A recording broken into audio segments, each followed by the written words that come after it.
नमस्कार, स्वागत है आपका। मैं हूं आपके साथ सुमित गुप्ता। आप देख रहे हैं महारो राजस्थान। बुलेटिन में जिन खबरों पर आज हमारी नजर रहने वाली है, पहले वो देख लीजिए। बजट सत्र की बात करेंगे सबसे पहले हम, जिसकी आज शुरुआत हो गई है।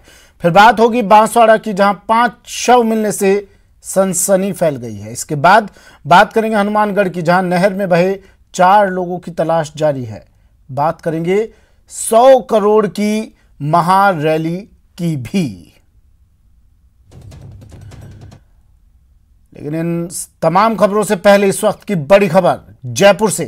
कांस्टेबल भर्ती 2019 मामला, जिलेवार परिणाम मामले पर सुनवाई। कोर्ट ने फैसला सुरक्षित रख लिया है। जस्टिस एसपी शर्मा की अदालत में सुनवाई हुई। सरकार की ओर से एजी एमएस सिंघवी ने बहस की। कोर्ट ने 8 जनवरी को स्टे लगा दिया था। टीवी स्क्रीन पर बड़ी खबर इस वक्त की कांस्टेबल भर्ती 2019 मामले से जुड़ी हुई, जिसका इंतजार तमाम अभ्यर्थी कर रहे थे। जिलेवार परिणाम मामले पर आज सुनवाई हुई। इस मामले को लेकर कोर्ट ने फैसला सुरक्षित रख लिया है। जस्टिस एसपी शर्मा की अदालत में हुई सुनवाई।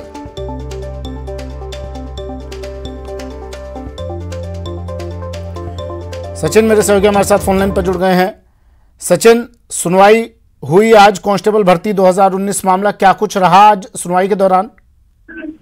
देखिए, आज जो सुनवाई हुई थी वो निर्णायक सुनवाई हुई है, क्योंकि फैसला पूरा हो गया है और जिस लंबे समय से इंतजार कर रहे थे कि जो भी फैसला वो सामने आए, तो वो फैसला कुछ ही दिनों में सामने आ जाएगा। अभी कोर्ट के ऊपर है कि वो कब अपना फैसला सुनाती है। लेकिन जो सुनवाई रही वो करीब 1.5 घंटे चली।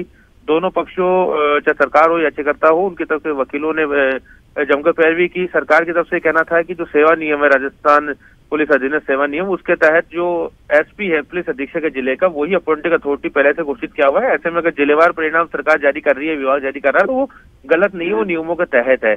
एक एफिडेविट पेश किया गया जिसके अंदर नियम व शर्तें बताई गई, जिसका जवाब भी याचिकाकर्ता को इस पूरे मामले में देना है।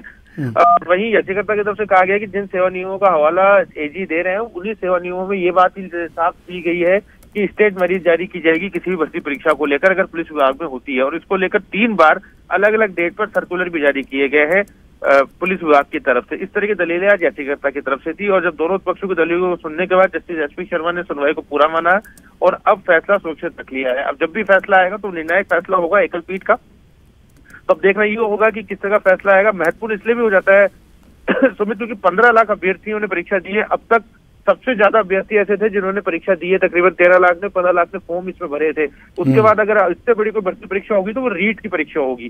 तो ऐसे में काफी लाखों अभ्यर्थी हैं जो नजरें गड़ाए बैठे थे कि जल्द से जल्द इस मामले में सुनवाई हो और फैसला आए। तो वो जो उनका इंतजार है, वो उसको कह सकते हैं कि वो अब खत्म हो जाएगा। कुछ ही दिनों में इस पूरे मामले का पटाक्षेप हो जाएगा, फैसला सामने आ जाएगा और जो भी तरीका निकलेगा, जो परिणाम है वो जल्द सामने होगा। इंतजार तो कुछ और करना पड़ेगा अभी, कम से कम इस फैसले तक का। तो क्या कुछ ये पता चल पाया कब तक ये फैसला आएगा? इंतजार कब खत्म होगा अभ्यर्थियों का? देखिए सुमित, इस मामले में तो कुछ भी नहीं कहा जा सकता, क्योंकि अब ये कोर्ट के विवेकाधिकार और उनका ऐच्छिक अधिकार है कि वो कब फैसला देते हैं। लेकिन माना जा सकता है कि इस वीक तो शायद कम से कम नहीं आएगा फैसला। नेक्स्ट वीक को डेट आ सकती है, इसमें फैसला दिया जा सकता है। क्योंकि अमूमन देखा गया है कि इस तरह की जो प्रैक्टिस होती है, कोर्ट जब सुनवाई पूरी कर लेती है तो तकरीबन 2 या 3 दिन फैसला सुरक्षित रहता है, क्योंकि महत्वपूर्ण फैसला होता है और इस तरह का फैसला होता है कि कोई भी पक्ष हो वो हायर बेंच में अपील करेगा। तो ऐसे में एकल पीठ की कोशिश रहती है कि फैसला पूरी तरह से तथ्यों से जुड़ा हुआ हो, एकदम ठीक हो, जिससे अपील भी की जाए तो फैसला आगे भी सुरक्षित रहे, आगे भी ठीक बना रहे जो फैसला उन्होंने दिया है। तो कम से कम 2 या 3 दिन इस तरह की प्रैक्टिस में देखा गया है कि फैसला सुरक्षित। ठीक है, शुक्रिया सचिन तमाम जानकारी के लिए। बढ़ते अगली खबर की ओर। बात बजट सत्र की। विधानसभा की कार्यवाही को स्थगित कर दिया है। कल सुबह 11 बजे तक के लिए कार्यवाही को स्थगित किया गया है। बैठक को स्थगित कर दिया गया है कल सुबह 11 बजे तक के लिए। अमूमन ऐसा होता भी है। आज से बजट सत्र का आगाज हुआ और राज्यपाल पहुंचे, अभिभाषण हुआ और अभिभाषण के बाद शोक अभिव्यक्ति और उसके बाद विधानसभा को स्थगित कर दिया गया है कल सुबह 11 बजे तक के लिए। अब कल 11 बजे फिर से कार्यवाही शुरू होगी और जिस तरह आज तेवर नजर आ रहे थे तमाम नेताओं के, सदन सदस्यों के, विधानसभा के सदस्यों के, विधायकों के, उससे अनुमान लगाया जा रहा है कि काफी हंगामेदार रहने वाला है। आज अभिभाषण के दौरान भी माकपा विधायक ने जिस तरह से वेल में जाकर नारेबाजी की, हंगामा किया, उससे आने वाले दिनों का एक खाका मिल गया है। क्या रहने वाला है आने वाले दिनों में, ये 3 तस्वीरें आज के दिन की, आज सदन की बजट सत्र की शुरुआत की 3 अहम तस्वीरें। बाबूलाल मेरे सहयोगी हमारे साथ सीधा जुड़ गए हैं। बाबूलाल, क्या कुछ रहा आज?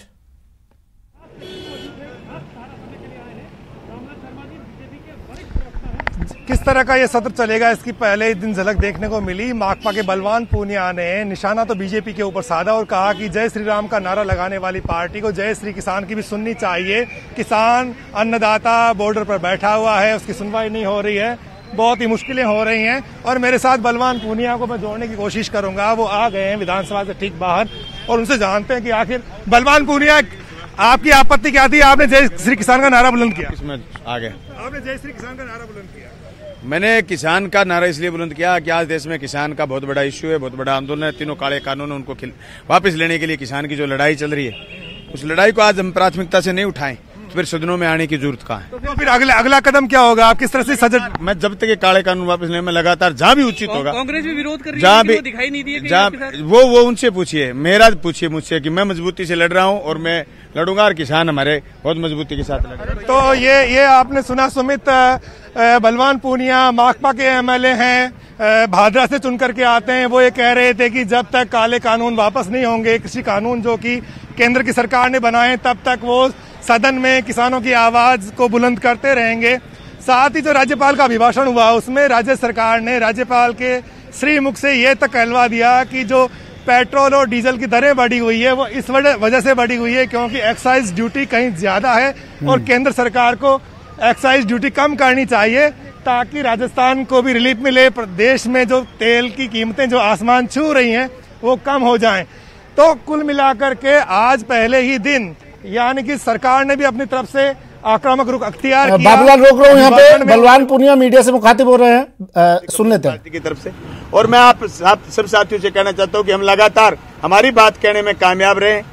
राज्यपाल महोदय ने बार बार पानी पी बोल रहे थे, वो केंद्र सरकार को टारगेट करके बोल रहे थे, लेकिन मैं कहूंगा कि राजस्थान के अंदर भी राजस्थान की सरकार ने 10,000 रुपए की सब्सिडी किसानों को बंद की है। बलवान पूनिया किसानों के हितैषी थे तो वो 10,000 की सब्सिडी के ऊपर भी बोलते। बलवान पूनिया अगर किसानों के हितैषी थे तो लाखों रुपए की वीसीआर राजस्थान की सरकार बिजली विभाग के माध्यम से भर रही है, वो उनके ऊपर भी बोलना चाहिए। लेकिन टारगेट सिर्फ केंद्र सरकार को करें, ये मेरे ख्याल से उचित नहीं है। किस तरह से घेरेंगे आप सत्ता पक्ष को? रणनीति क्या है? आज महामहिम राज्यपाल महोदय के माध्यम से, अभिभाषण के माध्यम से जो बात कहलवाएगी वो पूर्ण रूप से असत्य बातें कहलवाएगी। आज राजस्थान के अंदर धरातल के ऊपर कुछ भी नहीं है और अभिभाषण के अंदर कहलवाया कि इतनी 1000 किलोमीटर की सड़कें हमने बना दी। कोरोना में पेट्रोल डीजल की कीमतें आसमान छू रही है। क्या आप केंद्र तक मैसेज करेंगे कि राज्यपाल के अभिभाषण में इस बात का जिक्र हुआ है तो आपको कम करना चाहिए? राजस्थान सरकार 10 से 12% वेट 2018 के बाद में बढ़ा चुकी है। 2% वेट कम करने की बात करी है, लेकिन 10% बढ़ाया किसने था? आपने तो बढ़ाया था।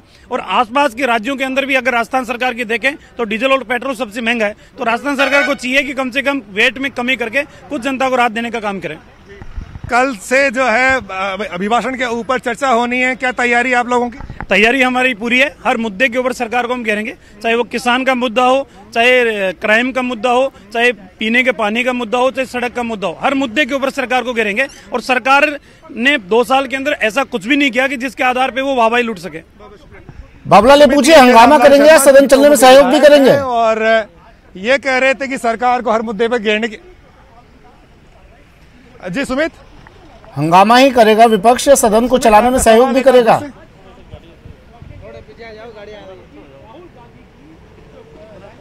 सहयोग तो करना ही होगा क्योंकि 52 मुद्दों के ऊपर बीजेपी ने रणनीति बनाई है सरकार को घेरने की और इनकी कोशिश है कि हर दिन एक नए इश्यू के साथ में सदन में सत्ता पक्ष को घेरा जाए।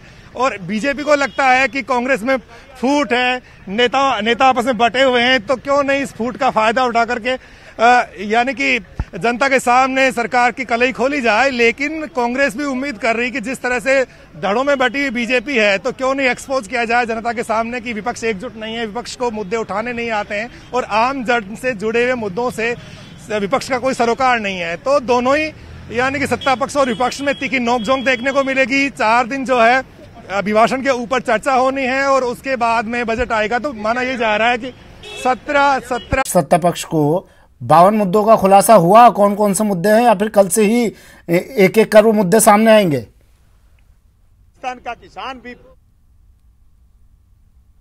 जी बिल्कुल, कानून व्यवस्था के ऊपर जो है विपक्ष ने रणनीति बनाई है कि राजस्थान में लॉ एंड ऑर्डर जो है ना कोलैप्स हो गया है और स्थिति बहुत ज्यादा विकट है। तो आम जनता का समर्थन जुटाने के लिए बीजेपी कोशिश कर रही है कि लॉ एंड ऑर्डर को प्रमुखता से रखा जाए। बिजली की जो कीमतें हैं उनको लेकर के उन्होंने सरकार के ऊपर दबाव बनाने की वो कोशिश करेंगे। साथ ही जो कर्ज माफी का वादा था गहलोत सरकार का, जितना सरकार से हो सकता था उन्होंने किया, लेकिन बीजेपी कह रही कि सरकार ने जो वादा किया था वैसा कर्ज माफी नहीं करी है, तो इस मुद्दे पर भी वो घेरेंगे। डेवलपमेंट के मुद्दे पर भी सरकार को घेरने की पूरी रणनीति बनाई जा रही है। तो रोजाना एक नया इश्यू होगा। सुबह 10 बजे बीजेपी जो है वो बैठक करेगी अपने विधायकों के साथ में। कोर कमेटी बना दी गई है, तमाम विधायक बैठ करके और सत्ता पक्ष को घेरने की रणनीति बनाएंगे। तो सत्ता पक्ष भी विपक्ष को कोई मौका नहीं देगा, सब अपनी अपनी तैयारी में जुटे हैं। लेकिन ये जो सत्र है वो खासा हंगामेदार रहने की पूरी संभावना है। आज एक अनोखी तस्वीर भी दिखी बाबूलाल, कांग्रेस के एक विधायक ट्रैक्टर पर पहुंची थी यहां पर।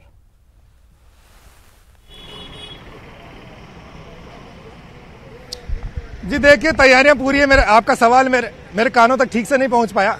बाबूलाल, मेरा सवाल ये था कि कांग्रेस की तैयारियों का अंदाजा इस बात से लगाया जा सकता है कि आज कांग्रेस की एक विधायिका ट्रैक्टर पर पहुंची थी, किसानों का मुद्दा गंभीरता से लेने वाले हैं इस बार।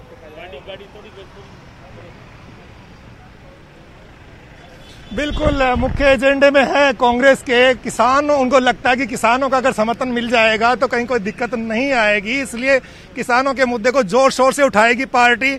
और इसी मुद्दे पर उनके जो यानी कि नेता हैं राहुल गांधी राजस्थान में आ रहे हैं, गंगानगर और हनुमानगढ़ का दौरा कर रहे हैं, उसके बाद में वो नागौर जिले में आएंगे। तो कुल मिलाकर के किसानों पर फोकस है अगले दिनों की राजनीति, और उसका असर राजस्थान की विधानसभा में भी देखने को मिलेगा। और कांग्रेस को यही लगता है कि इस मुद्दे पर जब 2 साल हो गई है सरकार को, और ऐसे दौर में जब किसान सड़कों पर है, दिल्ली के आसपास के बोर्ड अभिभाषण तो संवैधानिक मर्यादाओं के तहत जो उनको लिख के दिया जाता है वो पढ़ना पड़ता है। लेकिन जिस प्रकार से जो बातें कहलवाई हैं, जैसे पेट्रोल डीजल के भाव इनको केंद्र सरकार 30 रुपए प्रति लीटर देती है, 38 रुपए उस पर राजस्थान का टैक्स है। तो जब बाकी आसपास के हरियाणा, पंजाब, गुजरात, उत्तर प्रदेश, मध्य प्रदेश में यह यहाँ से 10 रुपए कम हो सकता है, तो राजस्थान में महंगाई की जिम्मेदार गहलोत सरकार है, जिन्हें जनता में खुलेआम लूट मचा रखी है। इसलिए भाव के लिए केंद्र नहीं, राजस्थान सरकार दोषी है। कोटा के अंदर राम जन्मभूमि के मंदिर के कलेक्शन के लिए हमारे संघ चालक जिस प्रकार से वहां निकले और पूरे देश भर में राम जन्मभूमि के लिए धन संग्रह को अपार समर्थन मिल रहा है, ये कुछ लोगों को द्वारा असहनीय था। ऐसा राजस्थान के अंदर क्योंकि जहाँ पे कानून व्यवस्था बिल्कुल नहीं है, अपराधी फ्री हैंड घूम रहे हैं, और पिछले दिनों लगातार अशोक गहलोत सरकार के और उनके मंत्रियों ने आरएसएस, राम मंदिर, इसके खिलाफ जिस प्रकार का विषाक्त वातावरण बन रहा है, उस वातावरण से प्रभावित होकर के सिर्फ घटनाएं इंगित करती हैं। इस कारण से कल जो गोलीकांड हुआ है, बस इसकी जिम्मेदार भी राजस्थान सरकार है। तुरंत इसको गिरफ्तार तो उन्होंने 2 लोगों को किया है, और गिरफ्तार तो करें, लेकिन इस प्रकार का वातावरण जो विषाक्त बना है उसकी मैं निंदा करता हूं। यह सरकार इस प्रकार के वातावरण से बाज आए, नहीं तो जनता इसको बर्दाश्त नहीं करेगी।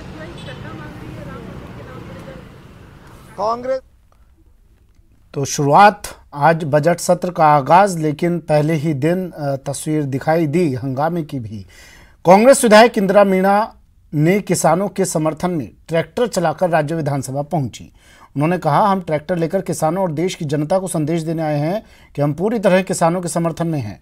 जहां भी उनको आवश्यकता पड़ेगी हम उनके लिए वहां आएंगे और लड़ेंगे। लेके आज किसानों को, इस देश की जनता को संदेश देने के लिए आए हैं कि हम पूरी तरीके से आपके समर्थन में हैं, आपके समर्थन में है, और जहां भी आवश्यकता पड़ेगी हम वहां आएंगे और पूरी तरीके से लड़ने के लिए तैयार हैं। अब तक सैकड़ों किसानों की मौत हो चुकी है, इंदिरा जी सरकार का कलीजा नहीं पस रहा। अब तक सैकड़ों किसानों की मौत हो चुकी है। जवान और किसान को मोदी जी ने लड़ा दिया है, आपस में आमने सामने कर दिया है। ये देश का बहुत बड़ा दुर्भाग्य है और इसको समझना पड़ेगा। मोदी जी अपनी हठधर्मिता पर अड़े हुए हैं, और ये हठधर्मिता जो हिटलर वाला शासन है वो नहीं चलेगा, क्योंकि देश की जनता आज लोकतंत्र है, और आज लोकतंत्र के अंदर हर व्यक्ति को अधिकार है विरोध करने का और अपनी मांगों को मानने का। लेकिन आज मोदी जी अपनी बातों पर, अपनी जो हठधर्मिता है उसको अड़े हुए हैं। लेकिन किसान भी, मैं कहती हूँ, किसान भी उतना ही हठधर्मिता पर अड़ा हुआ है। चलिए अब आपको सुनाते हैं कि बजट सत्र के दौरान राज्यपाल ने अपने अभिभाषण में क्या कुछ कहा। विधानसभा के 6ठम सत्र के शुभारंभ के अवसर पर मैं माननीय सदस्यों का अभिवादन करता हूं और राज्य सरकार को प्रदेश की निरंतर प्रगति के पथ पर आगे बढ़ाने के लिए बधाई देता हूं। वैश्विक महामारी कोरोना के कारण वर्ष 2020 में अनेक कटु अनुभव का एहसास करना पड़ा। मुझे विश्वास है कि नव वर्ष 2021 हम सब के लिए निरोगी, सुखद, वैभवशाली एवं मंगलमय हो। मेरी अपेक्षा है कि मान दौर में भी विकास के पहिए को निरंतर गतिमान रखा है। आपदा को अवसर में बदलते हुए चिकित्सा एवं स्वास्थ्य के साथ ही सभी क्षेत्रों में आधारभूत ढांचे को सुदृढ़ करने की दिशा में महत्वपूर्ण कदम उठाए गए। मुझे यह बताते हुए गर्व है कि कोरोना प्रबंधन में राजस्थान ने देश ही नहीं बल्कि दुनिया भर में एक आदर्श मॉडल प्रस्तुत किया। कोरोना से कोई जनहानि न हो, इस लक्ष्य के साथ कोरोना संक्रमण से प्रभावित व्यक्तियों की RT-PCR जांच सहित संबंधित सभी जांचें एवं उपचार की सुविधाएं निःशुल्क उपलब्ध करवाई गई तथा कोई भूखा न सोए के संकल्प के साथ जरूरतमंदों को भोजन सहित अन्य। वहीं अजमेर में एबीवीपी ने प्रदर्शन किया। छात्रवृत्ति की मांग को लेकर नारेबाजी की एबीवीपी छात्रों ने। पृथ्वीराज चौहान राजकीय महाविद्यालय ने विरोध किया। सीएम के नाम पर प्राचार्य को ज्ञापन भी सौंपा। एबीवीपी ने इसके बाद उग्र आंदोलन की चेतावनी भी दी है। मांगों को लेकर कहा एबीवीपी ने कि मांगों को लेकर उग्र आंदोलन करेंगे।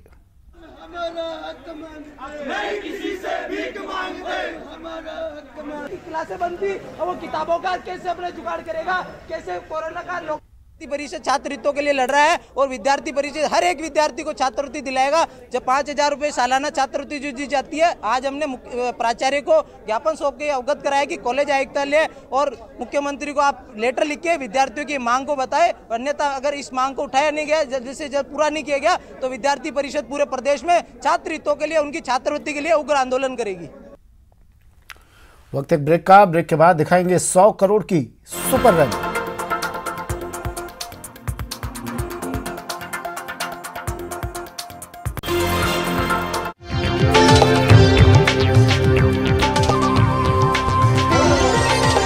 ब्रेक के बाद स्वागत है आपका। और अब बात शहर शहर हादसों के कहर की।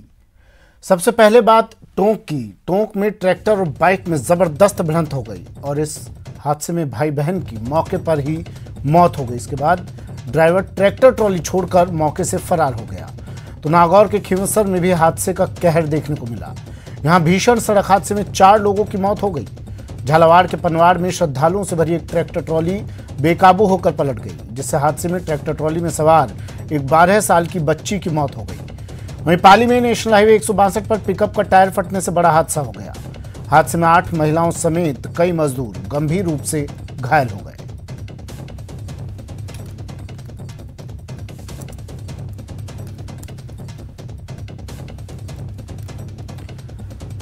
नागौर के खींवसर में भी हादसे का कहर देखने को मिला। यहां भीषण सड़क हादसे में 4 लोगों की मौत हो गई। दरअसल नेशनल हाईवे 62 पर एक पिकअप बेकाबू होकर पलट गई। हादसे में कैंपर सवार 2 पुरुषों और 2 महिलाओं की मौके पर ही दर्दनाक मौत हो गई। हादसे के बाद खींवसर थाना पुलिस और अधिकारी मौके पर पहुंचे और शवों को मोर्चरी में रखवाया गया। पुलिस के मुताबिक गाड़ी के पेड़ से टकराने की बात सामने आ रही है।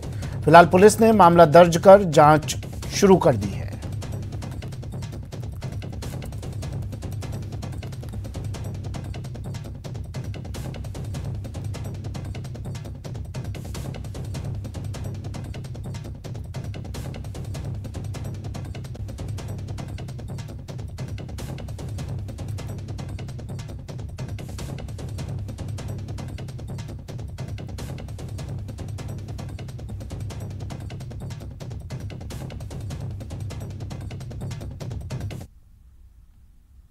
ये सूचना मिली थी कि रात को 4 बजे एक गाड़ी कैंपर खिचड़ी से टकरा गई, जिससे 4 लोगों की मौके पर मौत हो गई और कुछ घायल है, जिसपे पुलिस पहुंची और आवश्यक कार्रवाई की।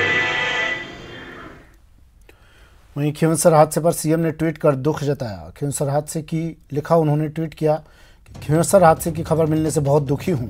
नागौर के नेशनल हाईवे 65 पर सड़क हादसे में 4 लोगों की जान चली गई। हादसे में मारे गए लोगों के परिजनों के प्रति मेरी हार्दिक संवेदना। ईश्वर उन्हें शक्ति प्रदान करे और उन घायलों के शीघ्र स्वस्थ होने की प्रार्थना करता हूं।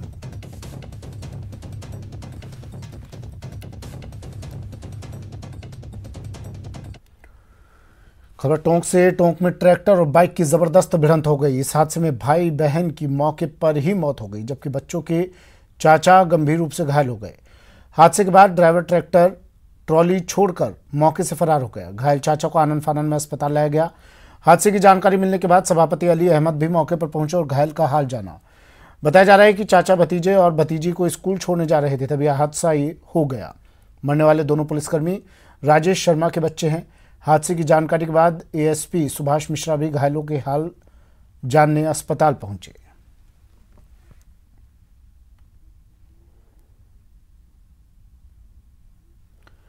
खबर पाली से, जहां नेशनल हाईवे 162 पर पिकअप का टायर फटने से बड़ा हादसा हो गया। हादसे में 8 महिला मजदूरों समेत कई और मजदूर गंभीर रूप से घायल हो गए। सभी घायल महिला मजदूरों को गंभीर हालत में राजकीय अस्पताल भेजा गया। वहीं सूचना मिलने पर सोजत सिटी थाना पुलिस मौके पर पहुंची, जिसके बाद हादसे में घायल महिलाओं के परिजनों को सूचना दी गई। फिलहाल घायलों का इलाज जारी है।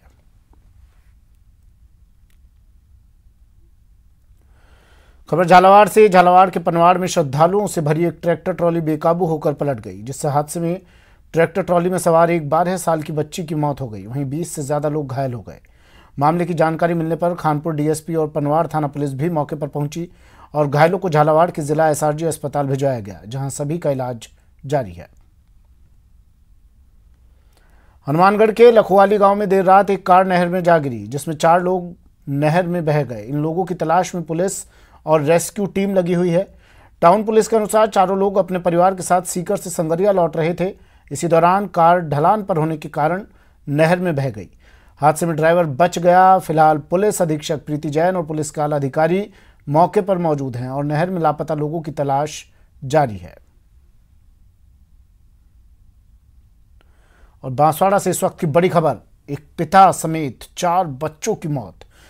चारों बच्चों के शव घर के अंदर मिले हैं, जबकि पिता का शव घर के बाहर पेड़ से लटका हुआ मिला है। ये पूरा मामला कुशलगढ़ डूंगरा पानी क्षेत्र का पूरा मामला है। डिप्टी एसपी कुशलगढ़ मौके पर मौजूद है। पूरे मामले की जांच की जा रही है।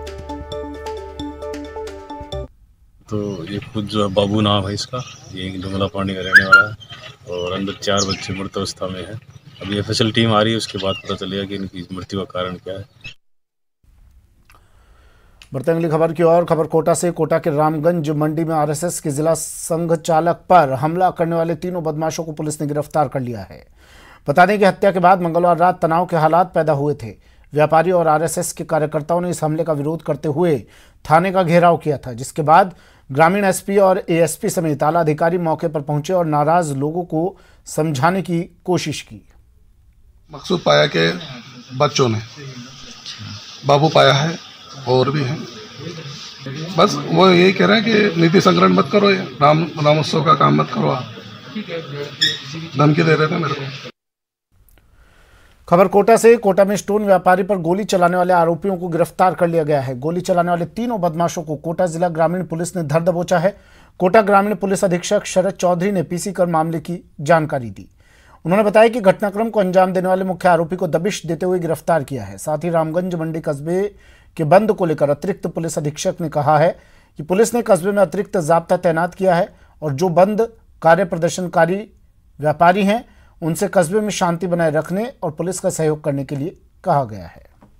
जो नामजद आरोपी हैं उनको गिरफ्तार कर लिया है। न्यायालय में उन्हें पेश करेंगे, रिमांड पर लगेंगे, आगे का अनुसंधान किया जाएगा। सर क्या वजह क्या रही है सर? मैं आपसे निवेदन करूं, आज से लगभग 10 दिन पहले 31 तारीख को जो कल इंजर्ड हुए थे, जिनके गोली लगी, श्री दीपक शाह जी जो संघ के पदाधिकारी हैं रामगंज मंडी के, उनकी और जो मुख्य अभियुक्त हमने गिरफ्तार किया है आशु पाया, इसका जो भाई है बाबू पाया, उनकी आपस में कुछ कहासुनी हो गई थी। आपस में दोनों के वाहन टकरा गए थे। और वहीं स्टोन व्यापारी पर हुए जानलेवा हमले के विरोध में बीजेपी ने रामगंज मंडी बंद का ऐलान किया है। व्यापारिक संगठनों और बीजेपी कार्यकर्ताओं ने घटना के विरोध में कस्बे में नारेबाजी करते हुए जुलूस भी निकाला। तनाव को देखते हुए पुलिस ने रामगंज मंडी कस्बे में भारी पुलिस बल तैनात किया है। रामगंज मंडी के पुलिस उपाधीक्षक मंजीत सिंह के मुताबिक घटना को अंजाम देने वाले तीनों आरोपियों को गिरफ्तार कर लिया गया है। तीनों आरोपियों के खिलाफ धारा 307 में मुकदमा दर्ज किया गया है। आपको बता दें कि इन बदमाशों ने स्टोन व्यापारी पर गोली से हमला किया था। स्टोन व्यापारी पर गोली चला दी थी इन्होंने, लेकिन व्यापारी बाल बाल बच गया। फिलहाल घायल व्यापारी का MBS अस्पताल में इलाज चल रहा है और हालत खतरे से बाहर बताई जा रही है। प्रकरण पंजीबद्ध कर लिया गया है और सभी हमलावरों को अरेस्ट किया जा चुका है। तो पुलिस अपनी पूरी कार्रवाई कर रही है और अनुसंधान जारी है। कोटा का सूरत सागर इलाका उस वक्त दहल गया जब एक महिला की कुछ अज्ञात बदमाशों ने हत्या कर दी। हत्याकांड की जानकारी मिलने के बाद महिला के भाई ने पुलिस को मामले की जानकारी दी, जिसके बाद CI और DSP समेत कई पुलिस अधिकारी मौके पर पहुंचे और कुछ संदिग्ध लोगों को हिरासत में लेकर मामले की पड़ताल कर रही है। पुलिस FSL और साइबर एक्सपर्ट के साथ साथ CCTV फुटेज के आधार पर मामले की पूरी जांच में जुटी है। बता दें कि कोटा में पिछले 4 दिन में 2 हत्या और लूट की बड़ी वारदात हो चुकी है। फिलहाल उद्योग नगर थाना पुलिस मामले की जांच कर रही है। उद्योग नगर में रहती है, जिसका नीचे के पोर्शन में किराएदार रहता है, ऊपर के पोर्शन में वो अकेली रहती है। विडो लेडी है 45 साल की वो मर गई है। यहाँ आके देखा उसके गले पे निशान है। संभवतः है कि किसी ने उसे गला दबा के उसकी हत्या की है। मौका मुआयना कर लिया, बॉडी को पोस्टमार्टम के लिए हमने मोर्चरी भिजवा दिया। कोटा के कैथुनीपोल थाना पुलिस को बड़ी कामयाबी हाथ लगी है। पुलिस ने लाखों रुपए की धोखाधड़ी करने वाले आरोपी को गिरफ्तार कर लिया है। आरोपी पर पुलिस ने 2000 का इनाम भी घोषित कर रखा था। मामले में परिवादी ने लगभग 1 साल पहले रिपोर्ट दर्ज करवाई थी। परिवादी का आरोप है कि आरोपी ने धोखाधड़ी करके 2,50,000 हड़प लिए। वहीं लंबे समय से फरार चल रहे आरोपी को पुलिस ने गिरफ्तार कर रिमांड पर लिया है। फिलहाल कैथुनीपोल थाना पुलिस पूरे मामले की जांच कर रही है।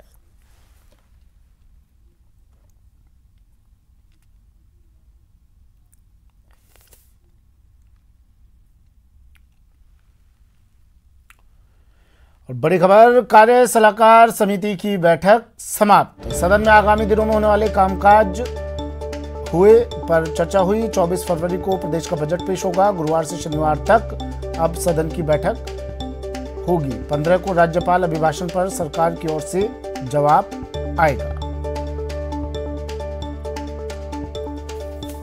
सुधीर मेरे सहयोगी हमारे साथ फोन लाइन पर जुड़ गए हैं। सुधीर, कार्य सलाहकार समिति की बैठक भी खत्म हो गई है। अब आने वाले दिनों के बारे में अगर हम अंदाजा लगाना चाहें, जैसा आज का दिन रहा वैसा ही रहने वाला है?